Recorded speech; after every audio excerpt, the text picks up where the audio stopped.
Very good morning aspirants. आज हम पढ़ेंगे 14 नवंबर 2024 के करंट अफेयर्स। तो जल्दी से निकालें अपना पेपर पेन एंड करें वीडियो के साथ में ही अपनी नोट्स मेकिंग स्टार्ट। आज के फर्स्ट न्यूज़ है दैट नेशनल लेवल पे चिल्ड्रंस डे हम कब सेलिब्रेट करते हैं? हर साल 14 नवंबर को। याद रखना है, एक ग्लोबल लेवल का यानी वर्ल्ड लेवल का चिल्ड्रंस डे है, एक नेशनल लेवल का है। ठीक है, हम दोनों के बारे में जानेंगे, बट फिलहाल नेशनल लेवल पे जो बाल दिवस हम सेलिब्रेट करते हैं वो होता है 14 नवंबर को। बाल दिवस, बाल जयंती भी से कहते हैं। क्यों? क्योंकि इस दिन बर्थ एनिवर्सरी होती है इंडिया के पहले प्राइम मिनिस्टर पंडित जवाहरलाल नेहरू जी की। माना जाता है कि ये बच्चों को बहुत प्यार करते थे, बच्चे इन्हें प्यार से चाचा नेहरू कहकर बुलाते थे। अब देखो, ये जो चिल्ड्रंस डे है ये अवेयरनेस लाने के लिए सेलिब्रेट किया जाता है कि बच्चों के क्या अधिकार है, एजुकेशन, उनके वेलफेयर के बारे में अवेयरनेस लाना। ठीक है, अब क्योंकि पंडित जवाहरलाल नेहरू जी की बर्थ एनिवर्सरी इस दिन होती है, तो इस डे को कई बार पंडित जवाहरलाल नेहरू जयंती के नाम से भी जाना जाता है। तो क्वेश्चन कैसे भी आए आपको पता होना चाहिए, 14 नवंबर है ना। स्कूल में हम बहुत पढ़ते थे चाचा नेहरू, मतलब मुझे कुछ कुछ ऐसी चीजें याद है। चाचा नेहरू अपनी जेब में गुलाब का फूल रखते थे, बच्चे उन्हें चाचा चाचा कहकर पुकारते थे। बुक्स होती थी ना तो पढ़ते थे, तो कुछ कुछ चीजें हमें याद रह जाती हैं। अब हम देख लेते हैं वर्ल्ड चिल्ड्रंस डे। देखिए, तो जो ये डे है बच्चों के लिए ग्लोबल लेवल पे 20 नवंबर को हर साल सेलिब्रेट किया जाता है। डेफिनेटली 20 नवंबर के करंट अफेयर्स में हम इसे इन डिटेल पढ़ेंगे, फिलहाल थोड़ा सा देख लेते हैं। सबसे पहले ये डे 1954 को एस्टेब्लिश किया गया था एज यूनिवर्सल चिल्ड्रंस डे। क्यों 20 नवंबर को? क्यों? क्योंकि 20 नवंबर को दो चीज़ें अडॉप्ट की गई थी। पहली तो declaration of the rights of the child and secondly convention on the rights of the child, यानी बच्चों के अधिकार के ऊपर जो डिक्लेरेशन एंड कन्वेंशन जो है वो अडॉप्ट किया गया था। अब इसका थीम क्या है भाई? वो तो तभी अनाउंस होगा, इतने जल्दी अनाउंस नहीं होता है। वर्ल्ड लेवल का डे है, डेफिनेटली इसका थीम होगा। एंड दूसरा रहा, हमने जो अभी रिसेंट पढ़ा, जो हमारी न्यूज़ थी एक्चुअल में, नेशनल चिल्ड्रंस डे। इस तरह के डेज के थीम्स नहीं होते। ठीक है, अब आगे आपका जवाहरलाल नेहरू जयंती, तो ये मैंने आपको ऑलरेडी बता दिया, 14 नवंबर को हर साल हम इसे सेलिब्रेट करते हैं। आप बाल दिवस बोल लो, नेशनल लेवल पे चिल्ड्रंस डे बोल लो या जवाहरलाल नेहरू जयंती बोलो, बात एक ही है। ठीक है, सेकेंड पॉइंट हम देखें, वर्ल्ड डायबिटीज डे कब हम सेलिब्रेट करते हैं? 14 नवंबर को हर साल, ताकि लोगों में अवेयरनेस लाई जा सके कि डायबिटीज क्या है, कैसे ये ह्यूमन हेल्थ को अफेक्ट करती है, कैसे हम इसे प्रिवेंट कर सकते हैं, इसका डायग्नोसिस, इसके ट्रीटमेंट, सब कुछ हम देख सकें। अब देखो, इसके लिए इवेंट जो प्रॉपर ऑर्गेनाइज करवाया जाता है वो World Health Organization and IDF, that is the International Diabetes Federation, इन दोनों के द्वारा मिलकर ऑर्गेनाइज करवाया जाता है। WHO इंटरनेशनल लेवल की ऑर्गेनाइजेशन है। 1948 में इसकी फॉर्मेशन हुई थी, जिनेवा स्विट्जरलैंड में इसके हेडक्वार्टर है। अब देखो, बार बार जैसे किसी वर्ल्ड लेवल की, ग्लोबल लेवल की ऑर्गेनाइजेशन का जिक्र होगा, हेडक्वार्टर और कोई नए प्रेसिडेंट तो नहीं अपॉइंट हुए हैं, पुराने हैं तब याद करने की जरूरत नहीं। हाँ, न्यूली अपॉइंटेड है, अगर एक साल के अंदर अंदर प्रेसिडेंट की अपॉइंटमेंट हुई है तो आपको पता होना चाहिए, हेडक्वार्टर्स का पता होना चाहिए, कहाँ से पता लगेगा। तो इसके लिए स्ट्रेटेजी के अलग से मैंने पढ़ाया है, जहाँ पे इंटरनेशनल लेवल की आपकी ऑर्गेनाइजेशन हैं, यूनाइटेड नेशंस है, IMF है, वर्ल्ड बैंक है, WHO, WTO, यूनेस्को, आसियान, ये सारे हैं, ब्रिक्स है ना, ये सब हमने पढ़े हैं। तो वहाँ पे मेरे यूट्यूब चैनल पे जाके प्लेलिस्ट सेक्शन पे जाके स्टैटिक जी के हैंड रिटन नोट्स की प्लेलिस्ट आप देख सकते हो। ठीक है, दुनिया का सबसे बड़ा डायबिटीज के रिलेटेड अवेयरनेस लाने वाला कैंपेन है ये। इस साल का थीम रहा डायबिटीज एंड वेलबींग। ठीक है, चलिए, कोई भी डाउट हो कमेंट सेक्शन में पूछ सकते हैं। वीडियो पसंद आ रही हो लाइक जरूर कीजिएगा। इसी के साथ आप सभी से रिक्वेस्ट है कि वीडियो के साथ में नोट्स बनाते रहें।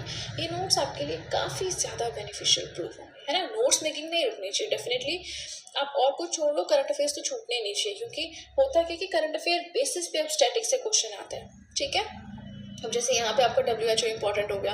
अगर WHO कोई नई गाइडलाइंस लेकर आया है हेल्थ से रिलेटेड, या किसी बीमारी को उसने पेंडेमिक डिक्लेयर किया है, तो WHO आपके लिए इंपॉर्टेंट है। वो जो डिजीज़ है जिससे रिलेटेड पेंडेमिक डिक्लेयर किया गया है, वो डिजीज़ बैक्टीरियल है, वायरल है, प्रोटोजोन है, किस तरह से वो इंपॉर्टेंट है। तो इस तरह से करंट अफेयर्स जो है इंपॉर्टेंट है आपके स्टैटिक पार्ट के लिए। ठीक है, चलिए, वीडियो पसंद आए लाइक जरूर कीजिएगा। और आज का थर्ड पॉइंट है that world university ranking recently Asia region के लिए रिलीज़ की गई है। किसके द्वारा? क्यूएस, क्वैकरली सीमेंट्स के द्वारा। टोटल जो है इस रैंकिंग में इंडिया से 22 यूनिवर्सिटीज़ ने कोई ना कोई रैंक हासिल किया है। सदर्न एशिया कैटेगरी में बात करें तो टॉप किया है आईआईटी दिल्ली ने, Indian institute of technology Delhi ने। ओवरऑल अगर अब हम देखें तो ओवरऑल जो रैंकिंग आई है एशिया की, है ना, पूरे कॉन्टिनेंट की, तो उसमें आईआईटी दिल्ली का रैंक है 44th, IIT Bombay 48th, IIT Madras 56th। Total 22 universities हैं या बोल लो इंस्टीट्यूट्स हैं इंडिया के जिसने इस रैंकिंग में अपना नाम हासिल किया है। ठीक है, चलिए फोर्थ पॉइंट हम देखें, हुरून इंडिया फिलैंथ्रोपी लिस्ट। ये फिलैंथ्रोपी का क्या मतलब होता है? मतलब जैसे कोई दान करता है, पैसे डोनेट कर रहा है, काइंडनेस शो कर रहा है, कहीं पे कुछ कंस्ट्रक्शन करवा रहा है ना, जो ज़रूरतमंद परिवार हैं, फैमिलीज़ हैं, उनके लिए, है ना, तो मतलब दान वगैरह करना है इसमें। तो हुरून इंडिया के द्वारा ये रैंकिंग आती है। इसमें टॉप किया है Shiv Nadar and his family, मतलब पूरा business group, with donation of ₹2153 crore, 2100 रुपये, 2153 करोड़ रुपए डोनेट किया है इन्होंने। सेकेंड नंबर पे मुकेश अंबानी आते हैं, रिलायंस के ओनर। थर्ड नंबर पे बजाज फैमिली आती है। अब इसी में जो है टॉप 10 मोस्ट जेनरस वुमेन की लिस्ट भी शामिल है कि टॉप 10 मोस्ट सबसे ज़्यादा जेनरस महिलाएं कौन कौन सी हैं। तो इसमें टॉप किया है Rohini Nilekani, youngest philanthropist on the list. इस लिस्ट पे सबसे यंग, जो ज़्यादा दान पुण्य करते हैं, दान पुण्य भी नहीं करेंगे, डोनेट करते हैं पैसा, है ना, लोगों के लिए, तो वो है जीरोधा के को founder Nikhil Kamat, right.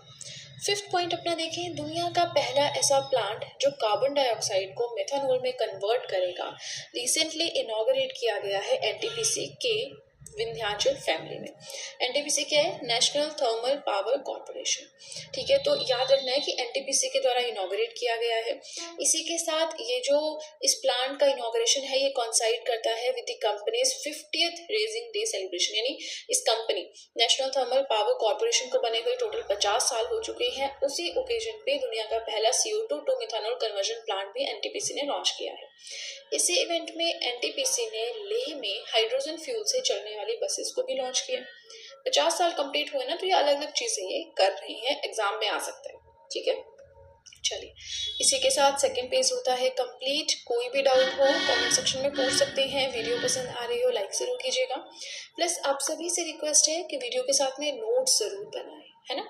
And आज का 6th पॉइंट है that ADB, Asian development bank ने लोन दिया है $241.3 मिलियन का इंडिया को, ताकि इंडिया का जो वेस्ट बंगाल स्टेट है वहाँ पे पावर डिस्ट्रीब्यूशन को ज़्यादा स्ट्रॉन्ग किया जा सके। ठीक है, पावर डिस्ट्रीब्यूशन माने इलेक्ट्रिसिटी को क्वालिटी इंक्रीज करनी है, to enhance the quality, reliability and sustainability of power supply. हर जगह पे पहुंचे, 24 घंटे सप्लाई हो, पावर डिस्ट्रीब्यूशन हो, बीच में कट ना लगे, तो इस चीज़ के लिए क्वेश्चन आते हैं ऐसे कि एडीबी ने जो है लोन दिया है रिसेंटली पावर डिस्ट्रीब्यूशन को एनहांस करने के लिए, कौन से स्टेट में? 4 ऑप्शन होंगे, वेस्ट बंगाल, याद रखना। नेक्स्ट पॉइंट आता है कि ब्रिटेन की, अच्छा ब्रिटेन में ना 2 पार्टीज हैं, labour party and conservative party. तो न्यूज़ आपके ये है कि ब्रिटेन की जो कंजर्वेटिव पार्टी है उसके न्यू लीडर कौन बने हैं? कैमी बेडनॉक बनी है। इसी के साथ ये पहली ब्लैक वुमेन है जो ब्रिटेन की इस कंजर्वेटिव पार्टी जो है मेजर वहाँ की पॉलिटिकल पार्टी है उसे लीड कर रही है। लीडर्स होते हैं ना हर एक पॉलिटिकल पार्टी के, इंडिया में भी होते हैं, तो वैसे ही वहाँ की कंजर्वेटिव पार्टी के नई लीडर बनी है कैमी बेडनॉक। नेक्स्ट पॉइंट आता है, मेयोनीज सॉस खाते हैं ना मोमोज के साथ, बहुत चटकारे लगा के हम। अच्छा जी, तो उसी से रिलेटेड न्यूज़ है। ऐसी कौन सी राज्य सरकार है जिसने रिसेंटली बैन किया है मेयोनीज सॉस को, जो कि वहाँ पे ना रॉ एग्स, कच्चे अंडों से बनाई जाती थी, और 1 साल के लिए पूरी तरह से बैन कर दिया है तेलंगाना गवर्नमेंट ने, क्योंकि एक वुमेन की डेथ हुई है खा के। बहुत सारे लोगों ने जब उसको खाया तो उनकी तबीयत खराब हो रही है, फूड पॉइजनिंग हो रहा है ना। तो ये मेयोनीज सॉस ही बैन है पूरी स्टेट में, तेलंगाना स्टेट में।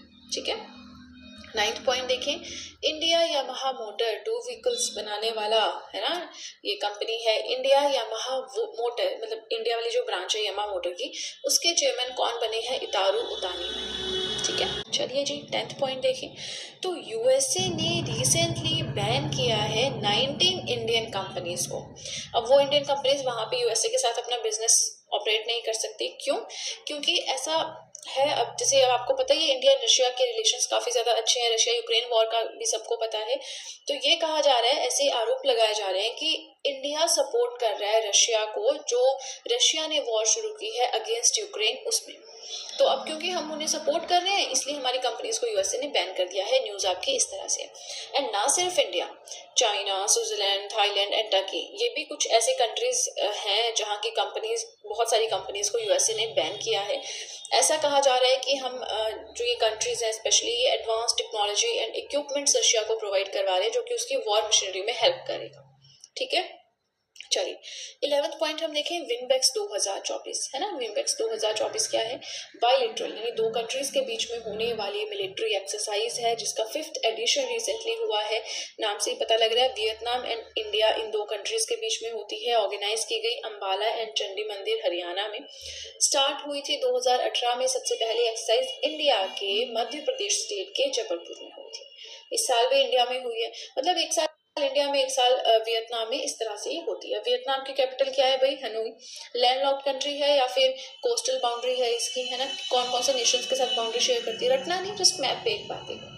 ठीक है, वो एक बार देखना ही ना इतनी हेल्प करेगा ना आपके एक साल तक अगर आप सिर्फ मैप देखते रहेंगे, छोटी छोटी चीजें, कभी रेड सी, कभी कैरिबियन सी, कभी ग्रीनलैंड को देख रहे हैं, कभी यूरोप, एक बार नजर में मारते हैं ना वो एक मिनट के लिए, तो वो 365 दिनों में 365 मिनट्स हो जाते हैं। ठीक है, ऐसा ना चीजों को बहुत रटने की जरूरत नहीं है, धीरे धीरे वो खुद से आ जाती है। ठीक है, आज का 12th पॉइंट है दैट मेलूरी एक नया डिस्ट्रिक्ट बना है नागालैंड। न्यूज आपकी है। सो मेलूरी जो है ऑफिशियली डिक्लेयर किया गया है 7th district of Nagaland. Nagaland north east में लोकेटेड एक स्टेट है इंडिया की। चलिए कैपिटल आप बताएंगे मुझे फटाफट से कमेंट सेक्शन। तो 17th डिस्ट्रिक्ट ऑफ नागालैंड बना है मेलूरी। ये जो है यहाँ पे पोचुरी नागा ट्राइब आपको देखने को मिलेगी, मतलब सबसे ज्यादा वही इसी ट्राइब के लोग वहां पे रहते हैं। और इसी के साथ मेलूरी जो है 5वां डिस्ट्रिक्ट है स्टेट का जो पिछले 3 सालों में बना है नए, मतलब पिछले 3 सालों में 5 नए डिस्ट्रिक्ट बन चुके हैं नागालैंड। ठीक है ना। 13th पॉइंट देखिए, एक रैंकिंग आई है 2023 का, मतलब ये नहीं पुराने साल की न्यूज है, मतलब 2024 में रैंकिंग आई है लेकिन 2023 का डेटा एनालाइज करके रैंकिंग आई है, तो इसलिए 2023 लिखा है। 2023 का AI preparedness index, artificial intelligence में कौन सी कंट्री कितनी प्रिपेयर्ड है उसके लिए ये रैंकिंग जो है IMF इंटरनेशनल मॉनेटरी फंड के द्वारा रिलीज की गई है। प्रोग्रेस इन एम्ब्रेसिंग AI में कितनी प्रोग्रेस कर रहे हैं उससे रिलेटेड। तो अब यहाँ पे देखो इंडिया जो है, इंडिया का रैंक रहा 72nd इस इंडेक्स में विद स्कोर ऑफ 0.49। टॉप किया है सिंगापुर ने, which is an Asian nation. ये हेनली पासपोर्ट इंडेक्स में भी सिंगापुर ने टॉप किया था with visa free access to 195 countries. आपको याद हो इंडिया का रैंक क्या था वहां पे? 83rd। अब देखो हम बात करें AI प्रिपेयर्डनेस इंडेक्स 2023 के, इसमें टॉप किया है सिंगापुर ने with score of 0.80। Second number पे डेनमार्क है, थर्ड नंबर पे USA है। सेकेंड थर्ड आप नेग्लेक्ट कर सकते हैं। टॉप विद स्कोर इंडिया का रैंक विद स्कोर किसने रिलीज किया, याद रखना। ठीक है, 14th पॉइंट हम देखें। So third director general ISA international solar alliance के थर्ड डायरेक्टर जनरल कौन बने हैं? आशीष खन्ना। इस चीज की अनाउंसमेंट कहाँ पे की गई? 7th ISA असेंबली हुई न्यू दिल्ली में, वहां। ठीक है, 15th पॉइंट हम देखें तो अगेन IMF की, वैसे हम काफी टाइम से न्यूज नहीं पढ़ रहे थे बट आज 2 न्यूज आ गई हमारे पास। इंटरनेशनल मॉनेटरी फंड, सो IMF